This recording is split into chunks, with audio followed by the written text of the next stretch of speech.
Olá, alunos e alunas, estudantes de Química. Sejam todos muito bem-vindos a mais uma aula em forma de vídeo com seu professor Heber Barbosa, dando mais uma vez continuidade ao tema Química e Meio Ambiente. Desta vez, estamos no 5º vídeo de nossa playlist analisando a química ambiental através da resolução de questões de Enem e do vestibular seriado da UPE-SSA. Nesse momento estamos aqui com uma ficha em PDF, uma ficha de exercícios que você encontra na descrição deste vídeo. Você pode baixar a ficha, resolver as questões e pode acompanhar o debate de todos os 25 quesitos desse material através dessa playlist de vídeos debatendo química ambiental na forma da análise de casos, questões de vestibulares, 20º quesito, Enem 2012, primeira aplicação. O rótulo de um desodorante aerosol informa ao consumidor que o produto possui em sua composição os gases isobutano, butano e propano. Aluno, é bom lembrar que isobutano, butano e propano são componentes do GLP. GLP, gás liquefeito de petróleo. Então, o gás liquefeito de petróleo, isobutano, butano e propano, tem sido usado em aerosóis para evitar o uso do CFC. Isso mesmo, quando os aerosóis pararam de usar a CFC, passaram a utilizar o isobutano, o butano, o propano, porque o CFC antigamente usado, quando expelido para o ambiente, estava se acumulando na alta atmosfera e corroendo a camada de ozônio. Então hoje trocamos o CFC por isobutano, butano e propano, gás de cozinha, GLP, dentre outras substâncias que são utilizadas nos aerosóis como gases propelentes. Além dessa informação, o rótulo traz ainda a inscrição não contém CFC. As reações a seguir, que ocorrem na estratosfera, onde fica a camada de ozônio, que filtra a radiação UV que incide sobre a Terra, justificam a não utilização de CFC, clorofluorocarbono ou freon.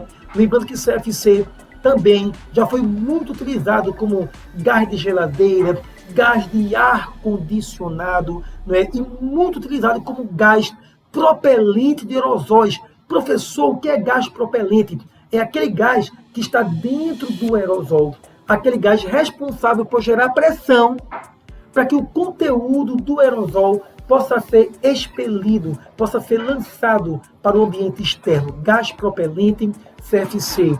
Também já foi utilizado como gás de ar-condicionado, gás de geladeira. E aqui temos algumas reações. Vamos dar um zoom para observar melhor essas reações. Vejamos aqui. Então, observe. Aqui nós temos um CFC, que é um gás formado por carbono, flúor e cloro, um CFC, diante da radiação UV, liberando átomo de cloro. Esse átomo de cloro livre, observe, esse átomo de cloro, numa segunda reação, ele ataca o ozônio, formando O2 e uma espécie química ClO com elétron livre. Mas o importante que você perceba aqui é que o CFC, diante de UV, libera cloro, e esse cloro atômico ataca o ozônio e transforma o ozônio em O2. Então, essa segunda reação mostra a decomposição do ozônio e o surgimento de O2, a decomposição do ozônio que dificulta a retenção de grande parte da radiação UV que incide sobre a Terra. Vamos dar sequência à leitura do nosso texto. A preocupação com as possíveis ameaças à camada de ozônio O3 baseia-se na sua principal função, proteger a matéria viva na Terra dos efeitos prejudiciais dos raios solares ultravioleta. A absorção da radiação ultravioleta pelo ozônio estratosférico é intensa o suficiente para eliminar boa parte da fração de ultravioleta que é prejudicial à vida. É bom lembrar, aluno, que o ozônio, localizado na estratosfera, ele não é um agente de poluição. Pelo contrário, ele é benéfico ao equilíbrio do meio ambiente. Agora, se tivermos o ozônio na biosfera, se tivermos o ozônio nessa área em que estamos, o ozônio em contato com a vida animal, ele é poluição. Então, o ozônio é poluição se estiver em contato conosco. Mas o ozônio na estratosfera não é poluente e, pelo contrário, ele é importante para a manutenção da vida no planeta. É bom lembrar que o ozônio também é usado em algumas empresas, por alguns instrumentos, para eliminar micro-organismos da água. Isso mesmo, existem aparelhos que tratam a água, ozonizadores, usando ozônio para eliminar micro-organismos da água, tornando a água mais saudável. Mas vejamos aqui o que diz mais o texto. A finalidade da utilização dos gases isobutano, butano e propano nesse aerosol é, letra A, substituir o CFC, pois não reage com ozônio, servindo como gases propelentes em aerosóis. Poxa, meu Deus do céu, a resposta é a letra A. Esse é o objetivo de usar o GLP para substituir o CFC, que é combater a corrosão da camada de ozônio, letra A. A letra B diz servir como propelentes, pois como são muito reativos, capturam o freon existente livre na atmosfera, impedindo a destruição do ozônio. Gente, não. O isobutano, butano e propano, eles não vão atacar os gases freões. Não. Simplesmente, ao usar isobutano, butano e propano, nós estamos reduzindo a emissão de CFC. E com essa redução, com o passar das décadas, a camada de ozônio vai se restaurando. Letra B está errada. Letra C, o objetivo do GLP é reagir com o ar, pois se decompõe espontaneamente em dióxido de carbono, CO2 e água, que não atacam o ozônio. Não é esse o objetivo. O objetivo é simplesmente usar GLP para que não se lance CFC. CFC esse que é responsável pela degradação da camada de ozônio. Letra C está equivocada. Letra D, impedir a destruição do ozônio pelo CFC, sim. Pois os hidrocarbonetos gasosos reagem com a radiação UV? Não. Não são os hidrocarbonetos isobutano, butano e propano que reagem com a radiação UV. Não. Eles apenas não vão degradar o ozônio. É o ozônio que interage com a radiação UV. Você colocar esses hidrocarbonetos isobutano, propano e butano, você apenas está impedindo o lançamento de CFC, que iria degradar o ozônio. E quando você coloca esses derivados do petróleo, isobutano, butano e propano, você apenas conserva o ozônio, e é esse ozônio que interage com a radiação UV. Letra D está equivocada. Letra E, o objetivo de usar esses três gases é destruir o CFC. Não, é substituir apenas, gente. Ok? Com o tempo, esse próprio CFC ele vai sendo decomposto na atmosfera. E quando ele vai sendo decomposto e não é colocado de volta, com o tempo, a camada de ozônio vai se regenerando. Letra E diz destruir o CFC, pois reage com a radiação UV, liberando carbono que reage com o oxigênio do AO2, formando dióxido de carbono. Não. E se fosse isso aqui, nós estaríamos contribuindo para o acúmulo de gás carbônico e intensificação do efeito estufa. Foram letras B, C, D e E absurdas. A letra A é a resposta à nossa questão. A importância de substituir o CFC por GLP, isobutano, butano e propano. Vamos então aqui ao nosso 21º quesito, uma questão também que trata do CFC, da camada de ozônio.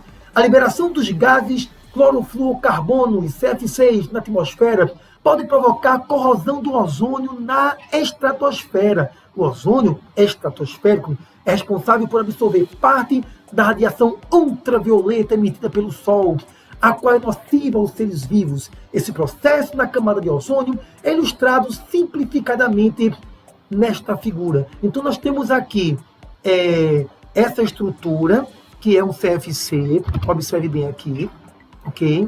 Aqui nós temos carbono, temos flúor e temos cloro. Então, esse CFC, diante da radiação UV, libera o átomo de cloro. Veja bem como esse desenho está repetindo o que disse o texto da questão anterior. Então, o CFC, diante da radiação V, libera cloro.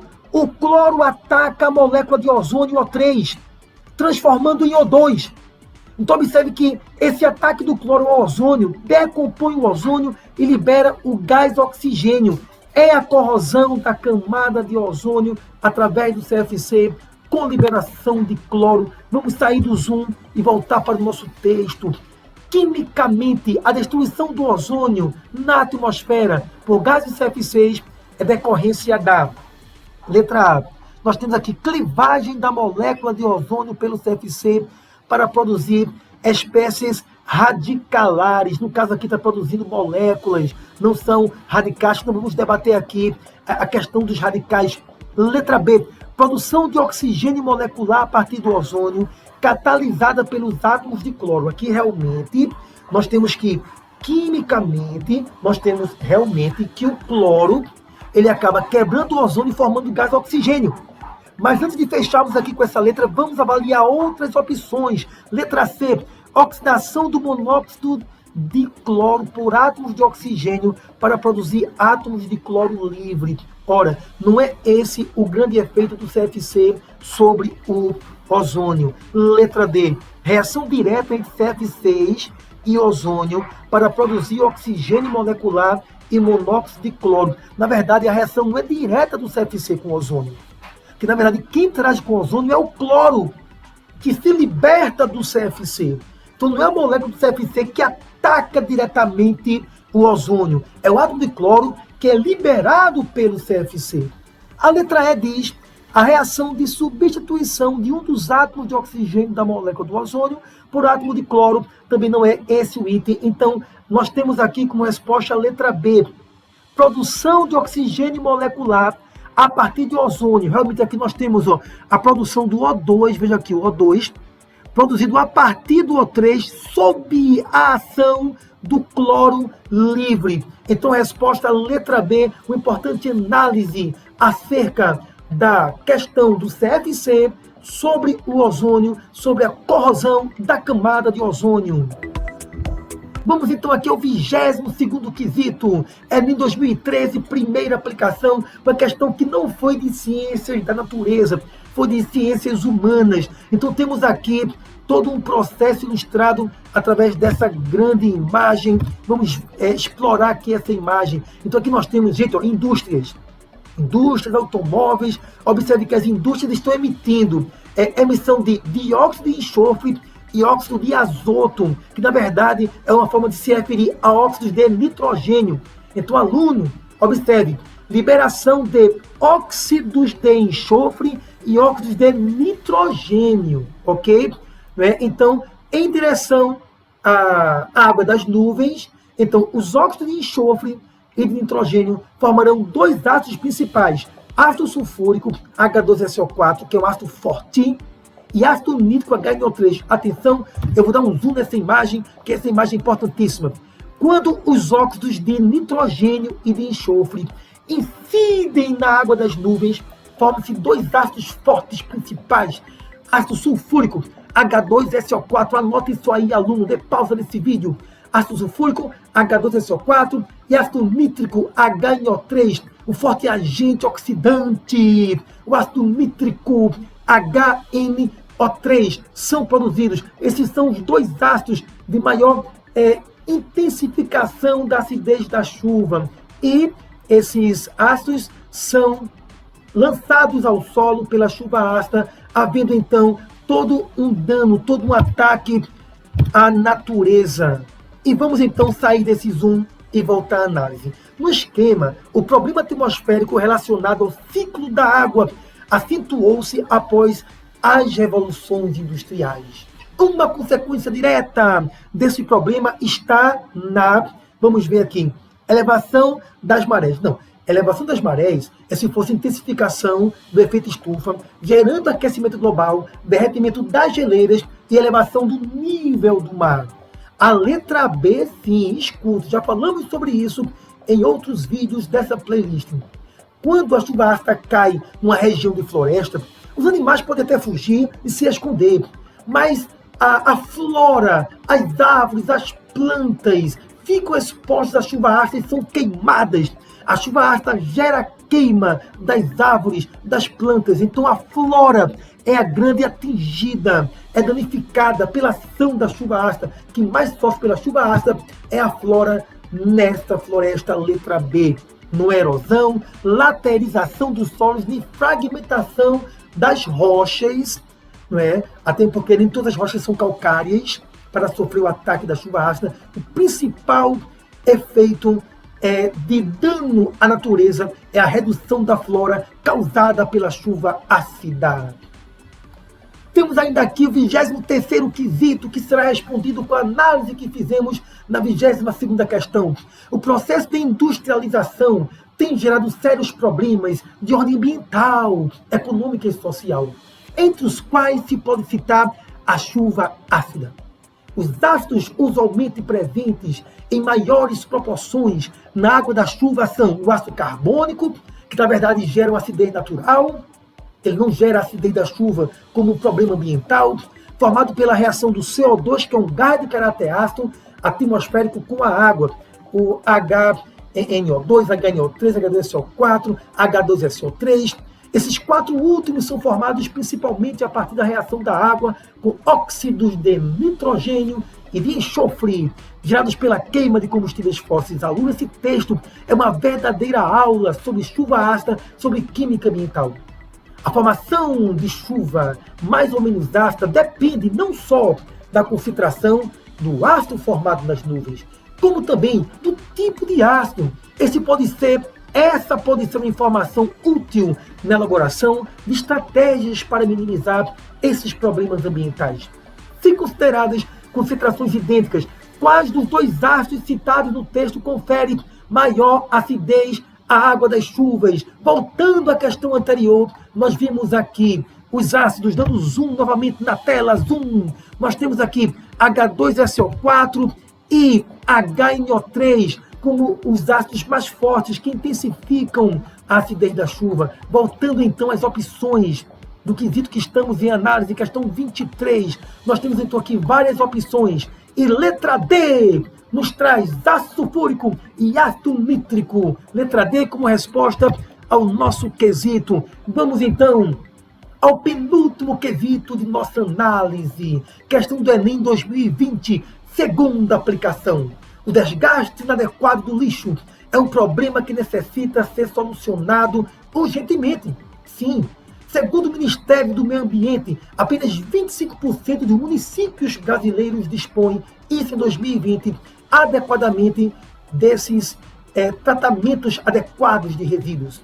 Para regulamentar essa questão, o projeto de lei número tal, que institui o marco regulatório do saneamento básico no Brasil, estabeleceu um prazo até agosto de 2024, está perto de acabar o prazo, para que todos os lixões existentes no Brasil sejam transformados em aterros sanitários, entre outras providências. A medida apontada no texto é necessária porque, vejamos então a letra A. A poluição causada pelos aterros sanitários é reduzida pela impermeabilização do solo e tratamento do chorume. Aluno, não li mais letras, mas já acredito que essa é a resposta, porque no aterro sanitário, antes do lixo ser colocado, existe uma impermeabilização do solo para impedir que a formação do chorume contamine o solo, os lençóis freáticos e todo o sistema aquático da região, porque realmente a construção de aterros sanitários reduz a poluição dos solos e também dos recursos hídricos. Acredito que letra A será a resposta. Vejamos letra B. A criação dos aterros sanitários viabilizará o reaproveitamento da matéria orgânica. Ela não é reaproveitada. No aterro sanitário é feita a decomposição anaeróbica da matéria orgânica, gerando metano, que é queimado para gerar energia elétrica. Não é letra B a resposta. Letra C. A construção dos lixões envolve um custo mais elevado. Não.